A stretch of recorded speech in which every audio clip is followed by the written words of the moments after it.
Hello, हमें question given है। हमें दिया गया है कि चित्र r equal to x y, जहाँ पे एक्स वाई बिलोंग कर रहा है r क्रॉस r को x is greater and equal to zero for y square is less than equal to four minus x पर विचार कीजिए। मान लीजिए कि f उन सभी वृत्तों का कुल फैमिली ऑफ सर्कल्स है जो r में अंतर्विष्ट हैं और जिनके केंद्र हमें दिए हैं एक्स अक्ष पर स्थित है।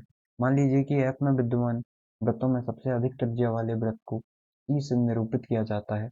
मान लीजिए कि अल्फा बीटा एक ऐसा बिंदु है जहां वृत्त C वक्र y square equal to four है, फोर माइनस एक्स को मिलता है। ठीक है, तो हमें कुछ इस तरीके से गिवन है कि फॉर्मूला है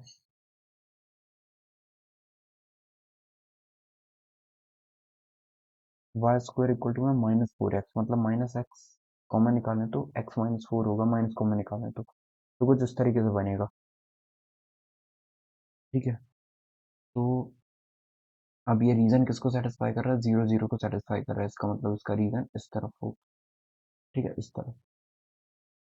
अब हमें क्या बोला गया है? हमें बोला गया है कि मान लीजिए कि एफ उन सभी वृत्तों का कुल फैमिली ऑफ सर्कल्स है जो आर में अंतर्विष्ट है।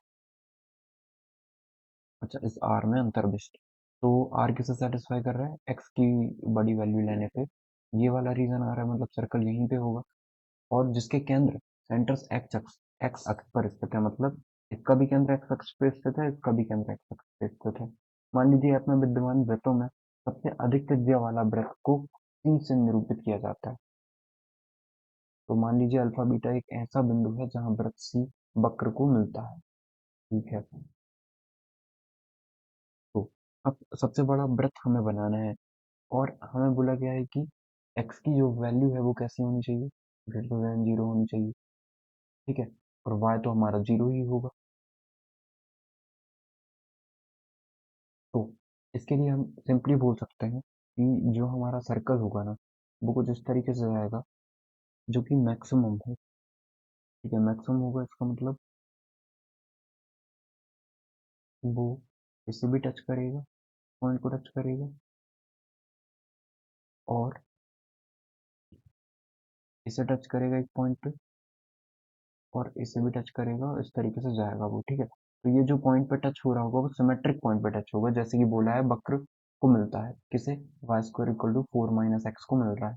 कितने पॉइंट पे? दो पॉइंट पे मिल रहा है ये। ठीक है, तो हम इसको बोल देते हैं, और यदि ये दो पॉइंट पे मिल रहा है तो हम बोलेंगे कि सेंटर यदि ये है, और चूंकि हमें बोला है कि एफ उन सभी वृत्तों का कुल है आर में अंतर्विष्ट है और जिसका केंद्र सेंटर एक्स अक्ष पर स्थित है। ठीक है, और एफ में विद्यमान वृत्तों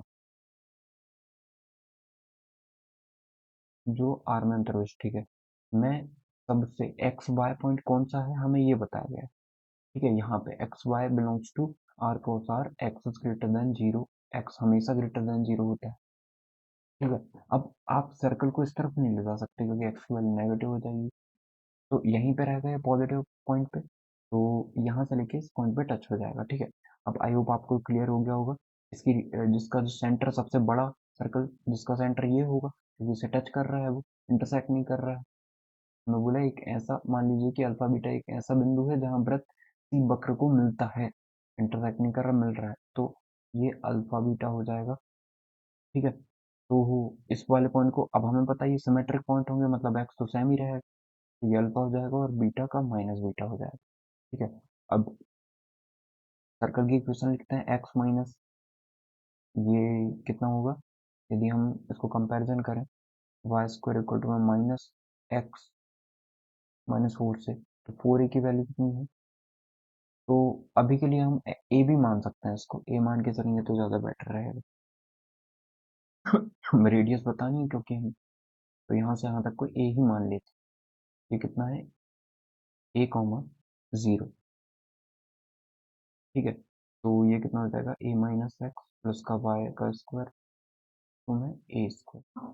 ठीक है, और इसको यदि हम सॉल्व करें, हमें परवलय कितना दिया? वाई स्क्वायर इक्वल टू में फोर माइनस एक्स। इसको आगे फर्दर सॉल्व करें, ये वाई स्क्वायर की वैल्यू रख देते हैं हम, तो एक्स स्क्वायर इंटरसेक्टिंग पॉइंट निकालने, क्योंकि फिर ए का स्क्वायर माइनस का two a x, y square की वैल्यू रखें तो four minus x equal to में ए स्क्वायर से ए स्क्वायर कैंसिल आउट करता है, एक्स स्क्वायर माइनस का two a x minus x, तो आप चाहो तो 2a+1 करके x कॉमन निकाल लो, प्लस का 4 इक्वल टू में 0 आ जाएगा। अब हमें पता है कि ये x पॉइंट निकलेंगे इससे, और x पॉइंट दोनों सेम ही रहेंगे, इसका मतलब हम बोल सकते हैं कि इसके रूट सेम आएंगे, सेम रूट आएंगे, मतलब इसका जो वेट कर्व है, डिस्क्रिमिनेंट है, वो 0 हो जाएगा। d कितना होता है, b² माइनस का 4ac इक्वल टू में 0 होगा। b² मतलब 2a+1 का होल स्क्वायर माइनस का 4 multiply a multiply c equal to में 0। तो 4a का स्क्वायर प्लस का 1 का स्क्वायर प्लस का 4a माइनस का 16 इक्वल टू में 0। सॉरी, ठीक है, ये इतना हो जाएगा। अब हम देखें, और ना x की वैल्यू कितनी है यहाँ पे,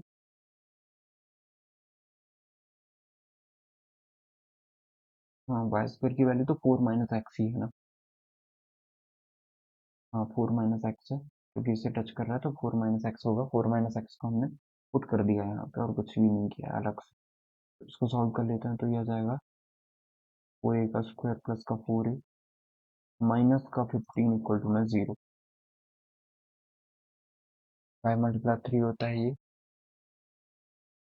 अब a की वैल्यू बतानी है, वहीं रेडियस की इक्वल हो जाएगी, तो इसे तो स्प्लिट नहीं कर पाएंगे हम, तो एक काम कर लेते हैं, आप फॉर्मूला लगा दो, फॉर्मूला सीधा आचार्य वाला फॉर्मूला, या फिर इसे और इजीली सॉल्व कर सकते हैं हम। या तो इसको फॉर्मूला लगा के सॉल्व कर लो, या इजीली कैसे कर सकते हो देखिए, हम लिख सकते हैं कि 2a+1 का होल स्क्वायर इक्वल टू में 16 आ जाएगा। ठीक है, तो 2a+1 इक्वल टू में क्या आ जाएगा, प्लस माइनस 16, 4। ठीक है, तो 2a इक्वल टू में, लेकिन a हमेशा पॉजिटिव ही रहेगा, तो a पॉजिटिव कंसिडर कर लेते हैं, तो पॉजिटिव 4 ले लेते हैं, तो ये 3 आ जाएगा, या a की वैल्यू 3/2 हो जाएगी। ठीक है, a इक्वल टू कितना आ गया, 3/2। अब a 3/2 आ गया है, मतलब यही तो रेडियस है हमारी, जो कि 1.5 आ जाएगी। तो रेडियस a के इक्वल थी यहाँ से यहाँ तक की डिस्टेंस, जो कि 1.5 आ गई, मतलब जो करेक्ट आंसर होगा ऑप्शन नंबर 48 का, वो कितना हो जाएगा, 1.5। अब अल्फा का मान बता देते हैं। ठीक है, तो अल्फा की वैल्यू निकाल लें हम। अल्फा क्या है, एक्स की वैल्यू है, तो यहाँ पे a की वैल्यू रख देते हैं, तो यह आ जाएगा x² माइनस का 1.5 रखेंगे तो 3 आ जाएगा। 3+1 4x माइनस का 4x प्लस का 4 इक्वल टू में 0। तो x² माइनस का 2x माइनस का 2x प्लस का 4 इक्वल टू में 0।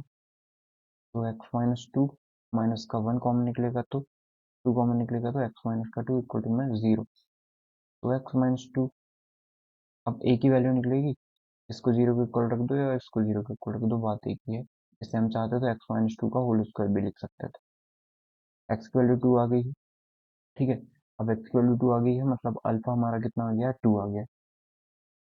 ओके, आई होप आपको समझ में आ गया होगा कि अल्फा जो है वो एक्स ही कोऑर्डिनेट है, तो अल्फा की वैल्यू कितनी आ जाएगी, 2 आ जाएगी। आई होप आपको समझ में आया होगा। दोनों के जो 48 नंबर का आंसर है वो 1.5 है, एंड जो अल्फा का आंसर है, मतलब जो 49 नंबर का आंसर है, वो कितना है, 2 है। ओके, आई होप आपको समझ में आ गया होगा कि हमने इस क्वेश्चन को कैसे सॉल्व किया है। यदि आपको डाउट है तो आप एक बार और रीप्ले करके इस वीडियो को देख सकते हैं। Thank you.